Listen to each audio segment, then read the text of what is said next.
Hello dear student, स्वागत है आप सभी का टारगेट गुरुकुल पर एक बार फिर से। लखनऊ यूनिवर्सिटी, गोरखपुर यूनिवर्सिटी, महात्मा गांधी काशी विद्यापीठ और स्टेट यूनिवर्सिटीज़ के साथ साथ जितने भी कॉलेज हैं जो एंट्रेंस एग्जाम कराते हैं, उसके पॉइंट ऑफ व्यू से एंट्रेंस एग्जाम 2025 के लिए जनरल नॉलेज की जो सीरीज़ है वो हम लोग करवा रहे हैं। ठीक है, और आज हम लाए हैं जनरल नॉलेज के 25 यहाँ पर इम्पॉर्टेंट क्वेश्चंस जो कि बहुत ही बड़ा रोल प्ले करने वाले हैं आपके एंट्रेंस एग्जाम के लिए। लेकिन एंट्रेंस एग्जाम में आपको जनरल नॉलेज के क्वेश्चंस को कैसे तैयार करना है, इस पर हम वीडियोस में बताते चले आए हैं। आज भी हमें एक आपको एग्जांपल देंगे, ठीक है, कि कैसे आपको जीके के क्वेश्चंस तैयार करने हैं। उससे पहले हम आप लोगों से रिक्वेस्ट करते हैं कि अगर आप लोग चैनल पर पहली बार विजिट कर रहे हैं, चैनल को जरूर सब्सक्राइब कीजिएगा, बेल आइकन को हिट कीजिएगा ताकि यूनिवर्सिटीज़ की जो नोटिफिकेशंस हैं आप तक टाइम टू टाइम पहुँचती रहें। और साथ ही में टारगेट गुरुकुल का जो मोबाइल ऐप है, ठीक है, आप लोग उसे डाउनलोड करना बिल्कुल भी ना भूलें, क्योंकि ये आपके लिए एंट्रेंस एग्जाम में बहुत ही इंपॉर्टेंट रोल जो है वो प्ले करने वाला है। ठीक, वहाँ पर जाकर के अपनी जो क्लासेस हैं वो भी देखें और जो डेमो क्लासेस पढ़ी हैं उनको देख करके आप अपने टारगेट गुरुकुल के साथ जो प्रिपरेशन है एंट्रेंस एग्जाम की स्टार्ट कर सकते हैं। ठीक है, आज का हम पहला क्वेश्चन देखते हैं, वो है ताजमहल का निर्माण किसने करवाया था। इसका हम एक एग्जांपल देते हैं कि कैसे आपको जीके के क्वेश्चंस पढ़ने हैं। जैसे यहाँ पर पूछ रहा है कि ताजमहल का निर्माण किसने करवाया था, तो ज़रूरी नहीं है कि सिर्फ यही क्वेश्चन आपसे पूछ ले। अब अगर आपके पास ऐसा क्वेश्चन आया है या कोई भी क्वेश्चन पूछा जाता है तो आप उसमें से देखो कि कितने क्वेश्चंस और निकाल सकते हो। ये होता है जीके को पढ़ने का तरीका। एक कॉपी रखो, पेन रखो और नोट्स अपने तैयार करते रहो। ठीक है, देखिए कैसे, जैसे पहला ताजमहल का निर्माण किसने कराया था, तो आपको पता है कि शाहजहां ने कराया था। ठीक है, लेकिन अब आपके मन में क्यूरियोसिटी आनी चाहिए कि जो अदर ऑप्शंस दिए हैं उसमें से भी क्या क्वेश्चन कोई बन सकता है। अब यहाँ से बन सकता था कि अकबर का कार्यकाल कब से कब तक रहा, बाबर का कार्यकाल कब से कब तक रहा, ये भी जीके में पूछे जाते हैं। ठीक है, अब ताजमहल पर एक और क्वेश्चन बन सकता था कि आखिर जो ताजमहल का निर्माण कराया गया वो शाहजहां ने तो कराया, लेकिन किसकी याद में कराया, ये भी एक क्वेश्चन बन सकता था। तो इसका राइट आंसर क्या होता मुमताज। ठीक है, अब एक क्वेश्चन और बन सकता था ताजमहल से कि जो ताजमहल का निर्माण कराया गया था वो कहाँ पर कराया गया था, तो आपका आंसर क्या होता, आगरा। ठीक है, इस तरह एक क्वेश्चन से कई क्वेश्चंस जो है निकाल सकते हो, आंसर्स निकाल सकते हो और अपने नोट्स तैयार कर सकते हो। इसी पॉइंट ऑफ व्यू से मैं आप लोगों को जो जीके के क्वेश्चन हैं वो प्रिपेयर कराता हूँ। ठीक है, और हम भी आपसे एक्सपेक्टेशन रखते हैं इसी तरह आप नोट्स तैयार करते चलें हमारे साथ, ताकि आपको आगे दिक्कत ना हो। ठीक है, कोई भी क्वेश्चन के लिए आपको ज़्यादा मशक्कत ना करनी पड़े। ठीक, चलिए, यानी हर एक क्वेश्चन को एक टॉपिक की तरह लेकर चलना है, उससे जितने पॉसिबल क्वेश्चंस हैं वो आपको निकालने हैं। अब देखते हैं कि अगला क्वेश्चन, भारतीय राष्ट्रीय प्रतीक में कितने शेर दिखाई देते हैं, how many lions appear in the Indian national emblem. ठीक है, यहाँ पर एक क्वेश्चन तो बन गया कि 4, इसका राइट आंसर क्या है, 4 शेर आपको दिखाई देते हैं। जब आप गूगल पे सर्च करोगे, फोटो देखोगे तो राष्ट्रीय प्रतीक चिन्ह के आपको 3 शेर दिखाई देंगे, क्योंकि एक शेर जो होता है वो पीछे छिपा होता है।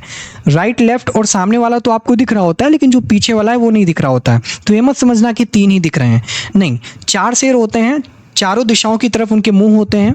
ठीक है, अब एक चीज़ और कि ये जो राष्ट्रीय प्रतीक है जहाँ पर शेर बने होते हैं, किस पर बने होते हैं, ये है आपका अशोक स्तंभ।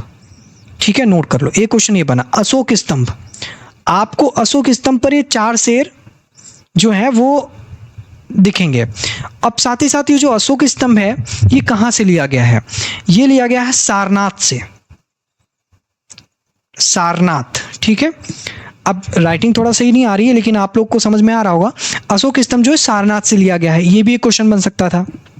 ठीक है, अब एक क्वेश्चन इसमें से और बन सकता है कि जो अशोक स्तंभ है उसके नीचे एक ध्येय वाक्य लिखा हुआ है। ठीक है, इन 4 जो शेर हैं उनके नीचे एक ध्येय वाक्य लिखा हुआ है, वो ध्येय वाक्य कौन सा है। अगर ध्येय या पूछ सकता है सत्यमेव जयते कहाँ पर मेंशन किया गया है, तो आप कहेंगे अशोक स्तंभ पर। ठीक है, या फिर ऐसे पूछ सकते हैं कि सत्यमेव जयते जो है वो भारत का क्या है, वो भारत का एक ध्येय वाक्य है। ठीक है, सत्यमेव जयते। ठीक है, या फिर ऐसे पूछ सकता है कि जो अशोक स्तंभ है जहाँ पर प्रतीक चिन्ह बना हुआ है उसके नीचे कौन सा ध्येय वाक्य है, वो है सत्यमेव जयते। ठीक है, अगला क्वेश्चन है आपका कि प्रसिद्ध कोणार्क का जो सूर्य मंदिर है वो किस राज्य में स्थित है? वो है आपका ओडिशा राज्य में। अब एक आपको काम करना है कि एक टेम्पल्स की लिस्ट बनानी है, जितने भी फेमस टेम्पल्स हैं इंडिया में उनकी लिस्ट बनानी है। एलोरा का मंदिर कहाँ पर है, एलोरा का कैलाश मंदिर, कोणार्क मंदिर कहाँ पर है, ऐसी लिस्ट बना लो एक, ठीक है, क्योंकि इंपॉर्टेंट क्वेश्चन से पूछे जा सकते हैं। In which state is the famous sun temple of Konark located? वो है आपका ओडिशा, ठीक है। अगला है अमर जवान ज्योति कहाँ पर स्थित है? इसका राइट आंसर है आपका इंडिया गेट, ठीक है। अब इंडिया गेट में एक चीज़ और यहाँ पर पूछी जा सकती है, लेकिन याद रख लीजिएगा, अमर जवान ज्योति के पास अभी हाल ही में एक जो मूर्ति है वो भी स्थापित की गई है। वो 2022 में मूर्ति स्थापित की गई। कौन से महापुरुष हैं, ऐसा भी पूछ सकता है, या फिर ऐसा भी पूछ सकता है कि अमर जवान ज्योति भारत के किस प्रदेश में है, ठीक है, या कहाँ पर है, किस राज्य में? तो नई दिल्ली में ही है, ठीक है, क्योंकि इंडिया गेट भी आपका नई दिल्ली में ही है। आप सब बहुत ही बेसिक क्वेश्चन है, लेकिन ये चीज़ें याद रखनी है, ठीक है। अब कौन से महापुरुष हैं जिनकी मूर्ति वहां पर लगी हुई है? वो है आपके सुभाष चंद्र बोस, ठीक, सुभाष चंद्र बोस। अगला क्वेश्चन क्या है? इसी तरह से क्वेश्चंस आपको निकालने हैं, एक क्वेश्चन से कोई क्वेश्चन। साइलेंट वैली किस राज्य में स्थित है? In which state is silent valley located? वो है आपका केरल। और केरल में एक जगह है आपकी नीलगिरी पहाड़ी, ठीक है, नीलगिरी पहाड़ी में, नीलगिरी पहाड़ी, केरल में नीलगिरी पहाड़ी में जो है साइलेंट वैली यहां पर है, ठीक, क्लियर। अगला है भारतीय संविधान की प्रस्तावना में कौन सा शब्द नहीं है? वो है आपका साम्राज्यवादी। जब आप गूगल पे डालोगे भारतीय संविधान का जो इंडियन कॉन्स्टिट्यूशन का जो प्रीएम्बल है, या भारतीय संविधान की प्रस्तावना है, या फिर एनसीईआरटी की बुक्स वगैरह में भी आपको आगे या पीछे कहीं ना कहीं मिल जाता है, ठीक है, जितनी भी नेशनल बुक्स हैं कहीं ना कहीं मिल जाता है। उसमें क्या होगा, प्रस्तावना में आप देखोगे कि कौन सा वर्ड मिसिंग है, कौन सा वर्ड इन 4 वर्ड्स में नहीं है, वो होगा आपका साम्राज्यवादी, जिसे हम लोग कहते हैं इम्पीरियलिस्ट, ठीक है। ये वर्ड आपको नहीं मिलेगा, आपको समाजवादी मिलेगा, धर्मनिरपेक्ष मिल जाएगा, लोकतंत्रात्मक मिल जाएगा, लेकिन ये नहीं मिलेगा, ठीक है। अब एक प्रश्न यहाँ से और निकल सकता है कि जो संविधान की प्रस्तावना है, जो इंडियन कॉन्स्टिट्यूशन का प्रीएम्बल है, वो किस देश से लिया गया है, ठीक है। इंडिया ने कहीं ना कहीं से तो लिया है, तो वो कौन सी कंट्री है? वो है USA, United states of America, ठीक है, अमेरिका से लिया गया है। तो ये चीज़ बहुत इंपॉर्टेंट है, नोट कर लेना। अगला है कि कौन सा शहर गुलाबी शहर के नाम से जाना जाता है? Which city is known as pink city? वो है आपकी जयपुर, ठीक है। और जयपुर है कहाँ पर? ऐसे और भी क्वेश्चंस निकालते हैं। जयपुर कहाँ पर है? जयपुर है आपका राजस्थान में, ठीक। अब और क्या हो सकता है? हवा महल कहाँ पर है? ऐसे भी पूछ सकता है कि हवा महल कहाँ पर है? तो जयपुर में है, ठीक। ऐसे क्वेश्चंस आपको निकालने हैं। अब एक क्वेश्चन और इसी से बना लेते हैं कि भारत का सबसे स्वच्छ जो शहर है वो कौन सा है, ठीक है।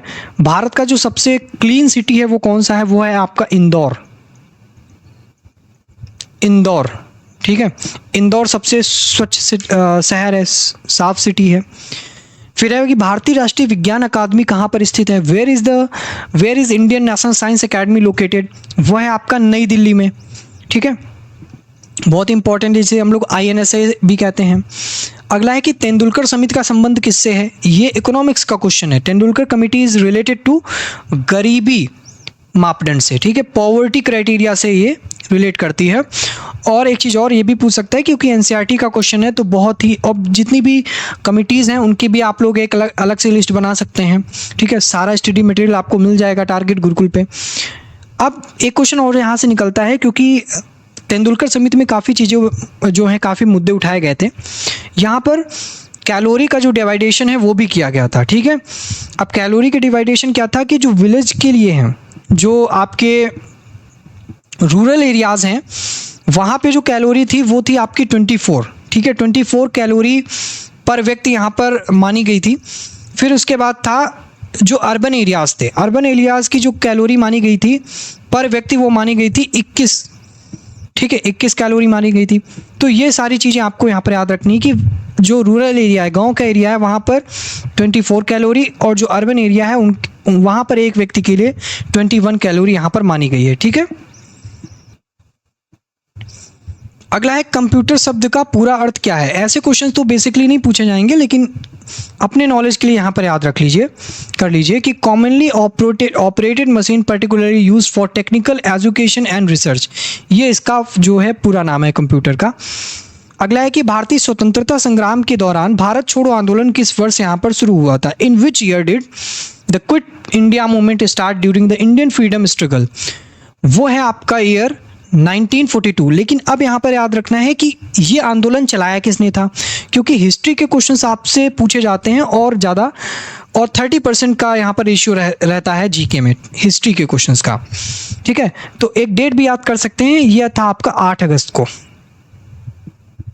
8 अगस्त 1942 को भारत छोड़ो आंदोलन चला। किसने चलाया था? महात्मा गांधी ने।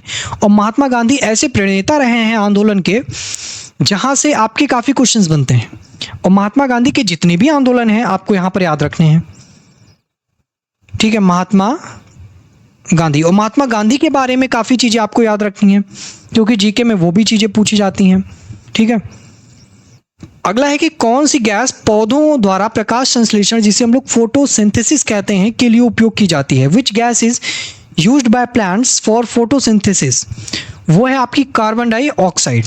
ठीक है, साइंस के भी क्वेश्चन आते हैं। गीतांजलि बहुत ही इंपॉर्टेंट क्वेश्चन है, नोट कर लेना, इससे 2-3 क्वेश्चन निकल आएंगे। ठीक है, मोस्ट इंपॉर्टेंट क्वेश्चन रहने वाला है आप, और हर बार कहीं ना कहीं इससे क्वेश्चन आता है। गीतांजलि के लेखक कौन है? Who is the author of Gitanjali? वो है आपके रविंद्रनाथ टैगोर। अब एक चीज ध्यान रखना, रविंद्रनाथ टैगोर को 1913 में नोबेल प्राइज मिला था। ठीक है, नोबेल प्राइज यहां पर दिया गया था, और वो नोबेल प्राइज किस बुक के लिए दिया गया था? वो गीतांजलि ही थी। वो गीतांजलि बुक ही थी जिसके लिए 1913 में नोबेल प्राइज से यहां पर रविंद्रनाथ टैगोर को सम्मानित किया गया था। बहुत इंपॉर्टेंट क्वेश्चन। एक तो 1933 में नोबेल प्राइज से कौन सा प्राइज दिया गया गीतांजलि के लिए? नोबेल प्राइज, ऐसे भी पूछ सकता है। ठीक है, कब दिया गया? 1913 में। और गीतांजलि किसकी पुस्तक है? रविंद्रनाथ टैगोर की। ठीक है, रविंद्रनाथ टैगोर की फेमस बुक कौन सी है? गीतांजलि। तो ऐसे करके कैसे भी किसी भी डायमेंशन में आपके क्वेश्चन यहाँ पर पूछे जा सकते हैं। ठीक है, बढ़ते हैं आगे।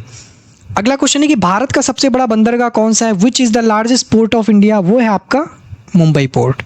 ठीक है, अगला है कि वर्ल्ड वाइड वेब, जिसे हम लोग WWW भी कहते हैं, इसका आविष्कार किसने किया था? वो थे आपके टिम बर्नर्स ली ने। ठीक है, ये ऑप्शन सी आपका राइट आंसर होगा। अगला है कि इंटरनेट का जो आविष्कार है वो किसने किया था? Who invented the internet? वो थे आपके यहाँ पर विंटन सर्फ और बॉब काहन। ठीक है, अगला है कि भारतीय राष्ट्रीय ध्वज को डिज़ाइन किसने यहाँ पर किया था? Who design the Indian national flag? बहुत इंपॉर्टेंट क्वेश्चन है। और इंडियन जो नेशनल फ्लैग है या फिर इंडियन नेशनल की जितनी भी चीज़ें हैं इंपॉर्टेंट, जैसे हम राष्ट्रीय पक्षी कह लेते हैं, राष्ट्रीय फल कह लेते हैं, राष्ट्रीय पशु कह लेते हैं, ऐसे क्वेश्चंस काफ़ी पूछे जाते हैं। और राष्ट्रीय ध्वज के बारे में तो नॉलेज होना चाहिए। ठीक है, पिंगली वेंकैया ने पहली बार भारत के राष्ट्रीय ध्वज का डिज़ाइन किया था। ठीक है, अब ऐसा भी पूछ सकता था कि पहली बार भारत का जो राष्ट्रीय ध्वज है वो कहाँ पर और कब फहराया गया। ठीक है, ये चीज़ आपको यहाँ पर नोट करनी है कि 1906 में 7 अगस्त 1906। राइटिंग सही नहीं बन रही बट बोल रहा हूँ तो चीज़ें समझ में आ रही होंगी। ठीक है, इसको थोड़ा सा और क्लियरली लिख ही देता हूँ।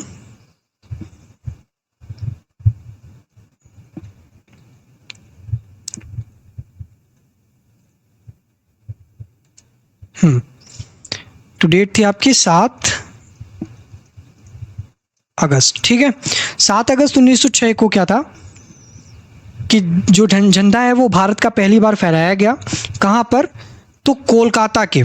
ठीक है, कोलकाता के ग्रीन पार्क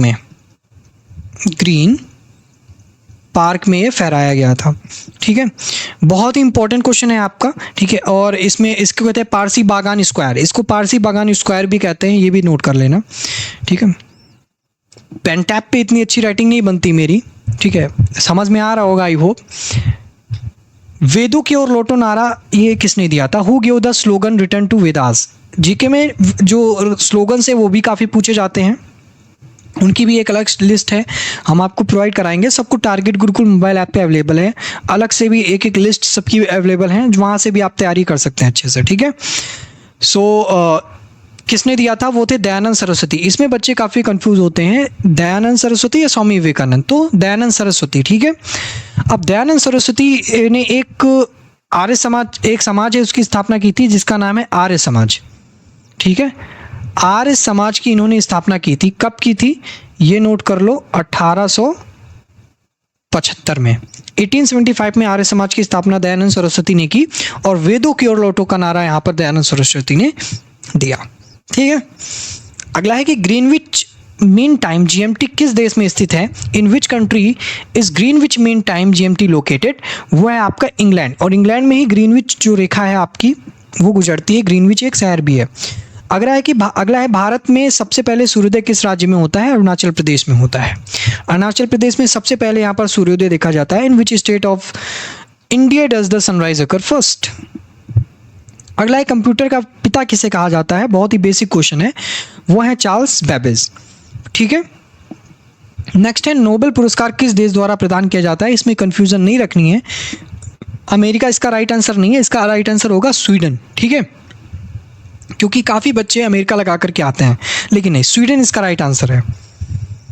अगला क्वेश्चन है कि ओलंपिक खेलों का आयोजन कितने वर्षों के अंतराल पर होता है, ये भी कंफ्यूजिंग क्वेश्चन है, इसका राइट आंसर होगा 4 वर्ष के अंतराल पर, ठीक है। 5 वर्ष नहीं करना है, 4 वर्ष के अंतराल पर जो है वो ओलंपिक होता है। At an interval of how many years are the Olympic games organized, वो है 4 ईयर्स, ठीक है। अगला है पंचतंत्र की कहानियां किसने लिखी थी, वो थे विष्णु शर्मा। विष्णु शर्मा ने पंचतंत्र की कहानियां लिखी थी। अगला है कि रामायण के रचयिता कौन है, महर्षि वाल्मीकि, बहुत ही बेसिक क्वेश्चन है, ठीक है। ये जो क्वेश्चन है जीके के आपके लिए इंपॉर्टेंट है, हर एक क्वेश्चन को हर एक टॉपिक की तरह देखो, जितने भी पॉसिबल क्वेश्चन हैं वो आप लोग निकालो, ठीक है। अब बात करें एक अच्छी तैयारी के लिए, ठीक है, हम आपको सजेस्ट करेंगे टारगेट गुरुकुल का मोबाइल ऐप। जो भी क्लासेस आप लोगों की हैं वो चल रही हैं, जो भी कोर्सेज हैं चल रहे हैं, आप जा करके क्लासेस, पहले जो डेमो क्लासेस हैं उनको देखिए, उनको देख करके एक बार जरूर विजिट करिए टारगेट गुरुकुल मोबाइल ऐप, ठीक है।